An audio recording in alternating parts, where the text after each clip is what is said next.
ক্রিঞ্জের বাদশা viral হতে চাই, camera on হলে নাটক শুরু হয়। লাইক আর কমেন্টের পেছনে সারাদিন দৌড়। ভিডিও দেখে দর্শক বলে ভাই একটু থাম জোর। ভাই বলে আমি স্টার, দেখে সবাই হাসে। ডায়লগ মারতে গিয়ে নিজেই ফাঁসে। ফিল্টার ছাড়া ছবি দিলে চিনতে কষ্ট হয়। এডিটিংয়ের জাদুতে হিরো সেজে রয়।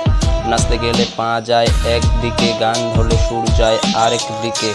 তবুও আত্মবিশ্বাস আকাশ ছোঁয়া ভাই। ক্রিঞ্জের পাওয়ার দেখে অবাক সবাই। ক্রিঞ্জের বাদশা ভাইরাল হতে চায়, ক্যামেরা অন হলেই নাটক শুরু হয়। লাইভ আর কমেন্টের পেছনে সারাদিন দৌড়। ভিডিও দেখে দর্শক বলে ভাই একটু থাম জোর।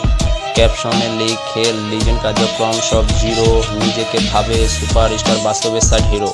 কমেন্টে কেউ কিছু বললে আগুন জ্বলে যায়। রোস্ট খেয়ে পড়ে আবার মোটিভেশনাল দেয়। ফলোয়ার কম কিন্তু ভাব অনেক বড়। ভিডিও কোয়ালিটি দেখে নেটও বলে ওরে। তবুও চলুক মজা, চলুক হাসির ধারা। রোস্টিং ছাড়া ভাই জমে নাকি আড্ডা। রাগ কইরো না ভাই, সবে মজা চলে। হাসতে হাসতে জীবন কাটুক সবার দলে। রোস্টিং যদি লাগে নিয়ম মনে ভার। হাসি আসল উদ্দেশ্য, এটাই আমাদের।